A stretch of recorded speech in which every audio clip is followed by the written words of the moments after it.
Kalau mereka seumpama sekedar nggak maulutan, silahkan. Tapi kalau mereka menuduh maulutan itu mlebu neraka lah, kan kita wajib bela. Kita wajib tidak diam, kan gitu. Terus terang orang-orang yang suka bid'ah-bid'ahkan itu rajin bikin TikTok. Anak-anak kita kalau nggak tanya kepada kita bisa bahaya. Karena yang mereka tanamkan itu maulid bid'ah gitu. Nah, supaya kita bisa menjelaskan ke anak-anak kita itu berangkat dari definisi yang beda.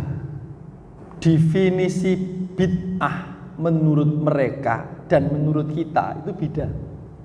Karena mendefinisikannya beda, maka kesananya ya beda.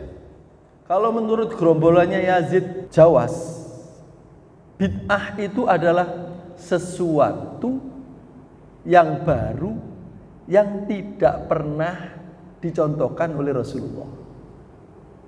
Menurut mereka. Sementara menurut kita, yang namanya bid'ah itu adalah sesuatu hal baru yang tidak searah dengan sunnah Rasulullah. Beda tak?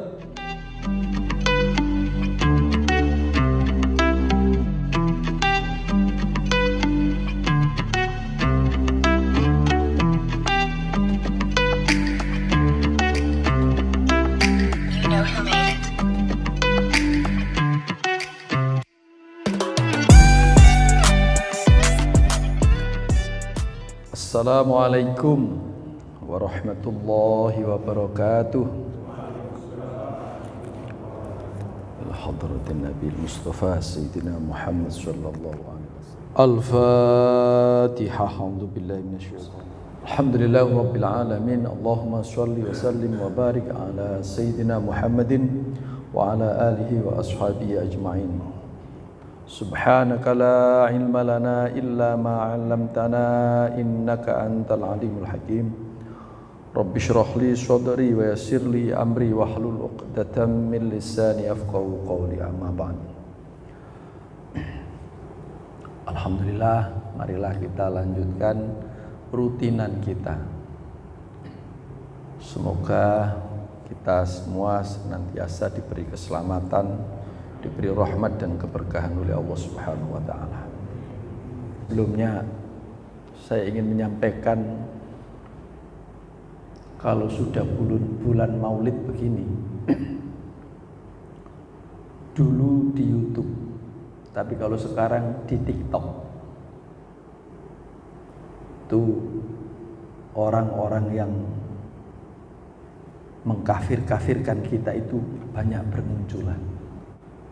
YouTube itu kan durasinya panjang, sehingga kalau dibagi ke grup itu orang males ngeklik linknya, apalagi kalau tidak sedang ikut wifi, itu nanti habis-habisin data, jadi gak diklik. Tapi kalau TikTok itu durasinya pendek, jadi kalau diklik itu orang masih nggak aras-arasan. Nah, orang-orang, terus terang orang-orang yang suka bid'ah-bid'ahkan itu rajin bikin TikTok. Ini tentu anak-anak kita yang usia SMA, sanawiyah, itu kalau nggak tanya kepada kita bisa bahaya. Karena yang mereka tanamkan itu maulid bid'ah gitu. Nah, supaya kita bisa menjelaskan ke anak-anak kita itu begini. Bahasa gampangannya itu berangkat dari definisi yang beda. Definisi bid'ah menurut mereka dan menurut kita itu beda. Karena mendefinisikannya beda, maka kesananya ya beda. Kalau menurut gerombolannya Yazid Jawas, bid'ah itu adalah sesuatu yang baru yang tidak pernah dicontohkan oleh Rasulullah. Menurut mereka. Sementara menurut kita, Yang namanya bid'ah itu adalah sesuatu hal baru yang tidak searah dengan sunnah Rasulullah. Beda tak?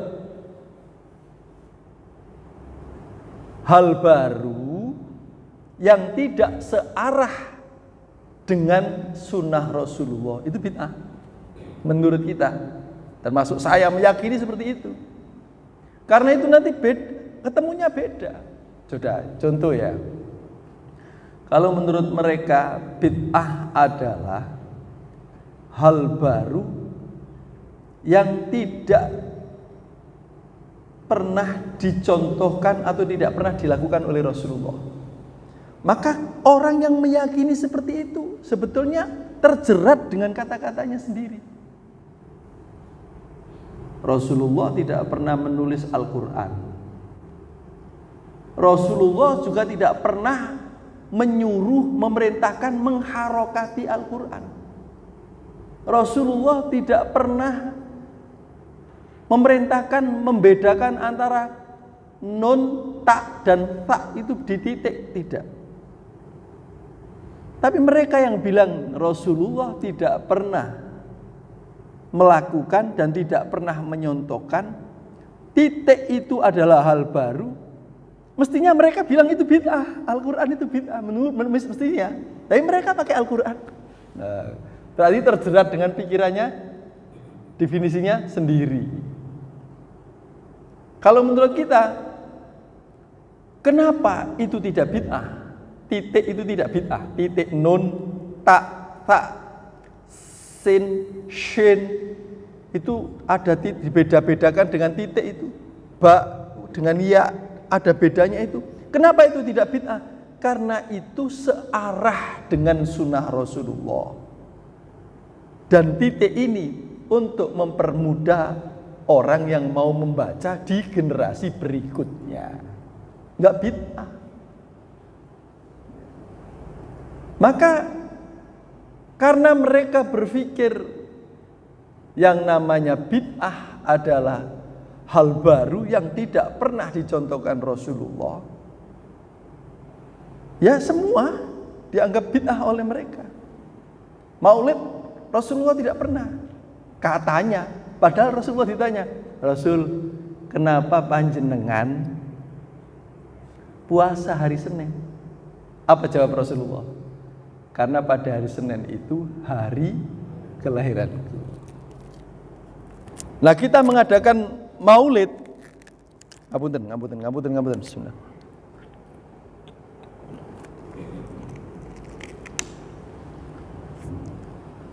Mereka mendefinisikan kita mengadakan maulid itu karena ulang tahun.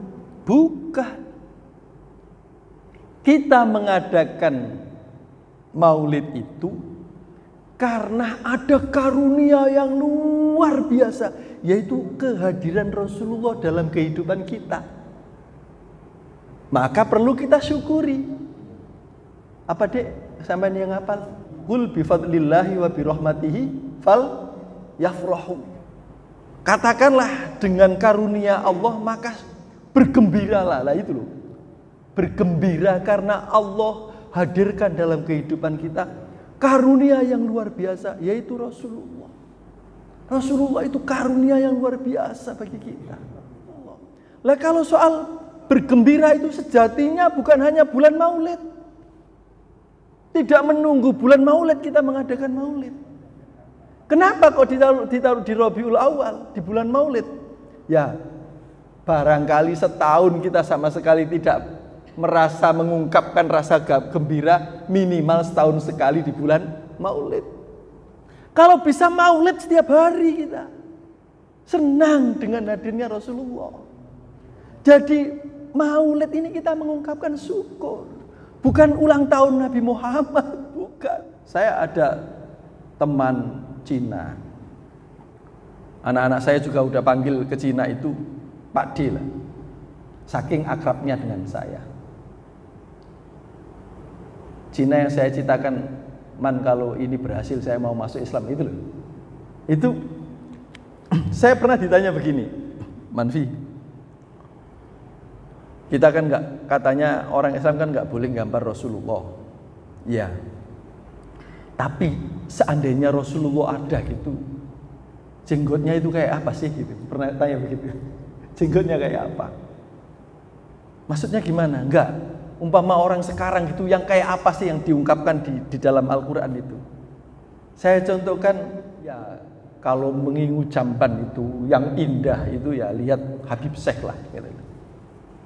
Jadi nggak panjang sekali tapi berwibawa gitu. Kan indah kan kalau lihat Habib Syekh kan.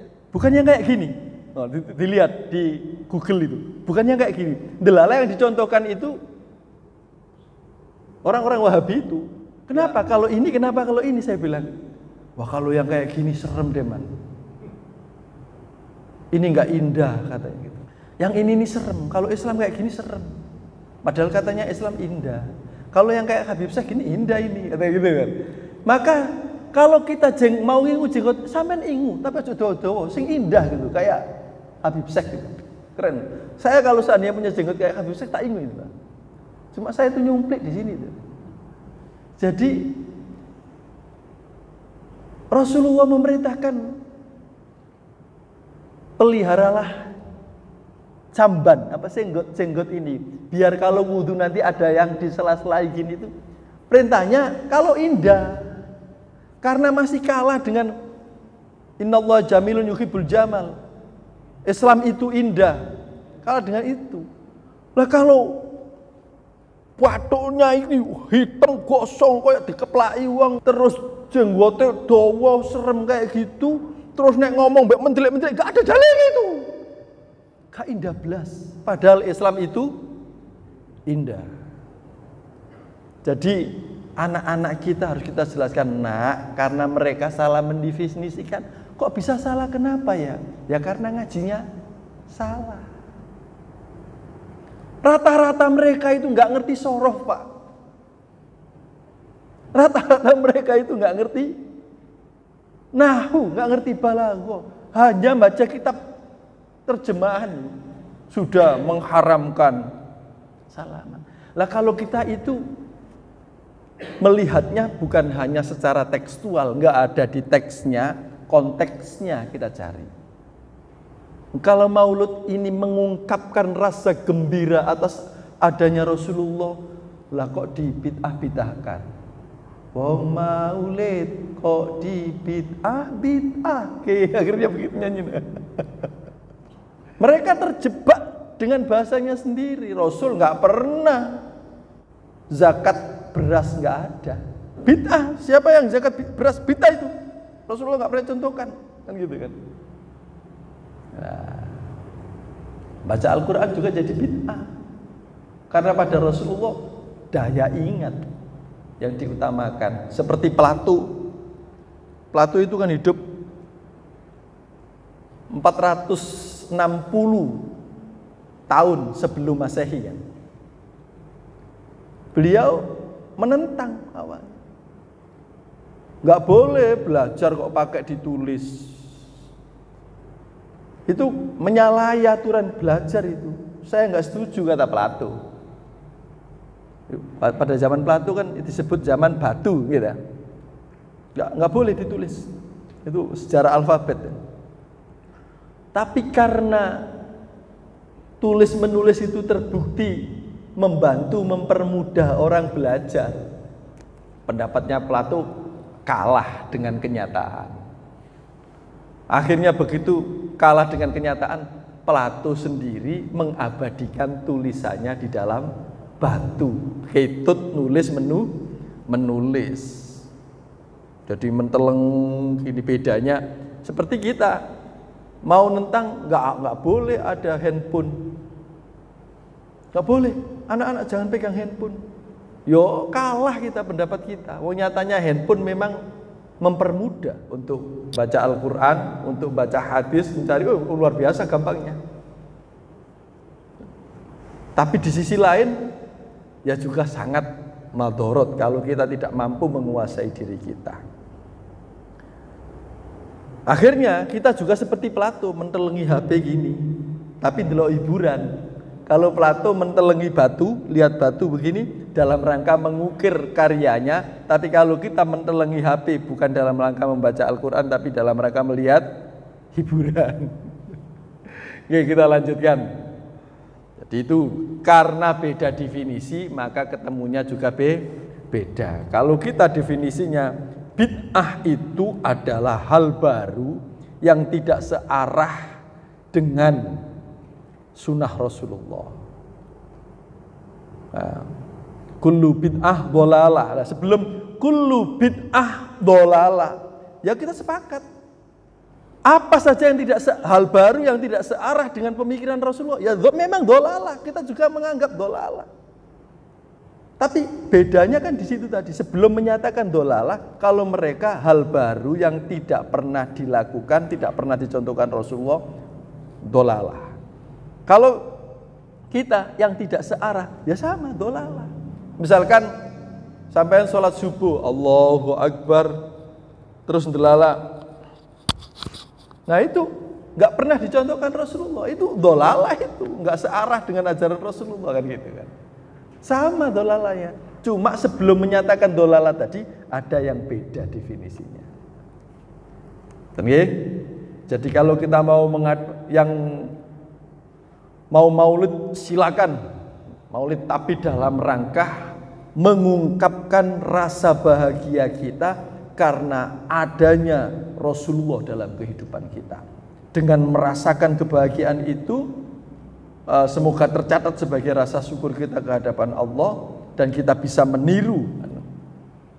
Qul in kuntum tuhibbunallaha fattabi'uni yuhibbukumullah wa yaghfir lakum dzunubakum. Muhammad, sampaikan kepada umat-umat sampean, kalau engkau memang betul-betul cinta Allah, caranya adalah fattabi'uni, ikuti aku.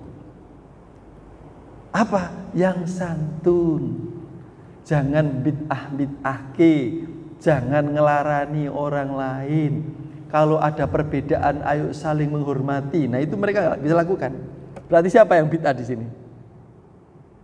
Mereka nggak bisa menghormati perbedaan. Nggak maulidan, nggak opo-opo. Tapi jangan menuduh orang yang maulidan dolalah. Nah kalau maulidan dolalah, imam-imam besar, ribuan imam besar yang apal Quran, yang apal ribuan hadis, masa mereka lebu neraka? Terus mereka yang bilang yang mendolo-mendolo itu lebu swarga, alah mereka mbek rame-rame tadi sik rame-rame lebu swarga. Jadi sering orang itu mencari dalil ketinggian atau kadang-kadang tidak dibaca tuntas. Nabi Muhammad memang pernah berpesan, jangan mengagung-agungkan saya. Pernah. Nah itu dipakai dalil oleh mereka. Berarti kita nggak boleh maulidan, karena di maulidan itu pakai menyanjung-nyanjung Nabi Muhammad. Padahal hadis itu ada sambungannya. Jangan menyanjung-nyanjungkan saya sebagaimana umatnya Nabi Isa menyanjung-nyanjung Nabi Isa. Itu gak dibaca oleh mereka. Ibarat kitab gitu gini, cuma dibaca dikit tapi gak diteruskan. Jadi poinnya itu jangan menyanjung-nyanjung saya sebagaimana umat Nabi Isa menyanjung-nyanjung Nabi Isa hingga kebreset mempertuhankan. Maka Nabi Muhammad itu slow banget untuk menunjukkan bahwa beliau manusia biasa agar tidak dipertuhankan. Kadang-kadang makan di halaman rumahnya, ditunjuk-tunjukkan dalam rangka supaya umatnya tidak kebreset. Maka kalau kita burda itu kan, Maulaya sholli wa sallim daiman abada ala habibika khairil khalqi. Ya itu penyelamat. Maulaya, ya Allah, sholli, sampaikan rahmat agung, wassalim dan keselamatan, daiman abadah selama-lamanya, ala habibika untuk kekasihmu. Siapa? Yaitu khairil khalqi, sebaik-baik makhluk. Nah, untuk menyelamatkan supaya kita menyanjungnya tadi tidak keduren. Itu. Asyhadu an la ilaha illallah wa asyhadu anna Muhammadar Rasulullah. Itu. Jadi membaca hadisnya itu nggak tuntas. Nabi nggak boleh disanjung-sanjung. Kok dia nyanjung-nyanjung? Sama kayak gini. Jangan panggil saya tuan-tuan. Jangan panggil saya sayyidi juga. Tapi kan kita ini punya akhlak. Akhlak itu kadang-kadang lebih tinggi daripada perintah. Contohnya Sayyidina Abu Bakar waktu Rasulullah sakit, udah diperintah nanti yang ngimami jenengan. Saya agak demam. Sayyidina Abu Bakar datang. Sudah siap ngimami. Tapi ternyata Rasulullah rawuh ke masjid.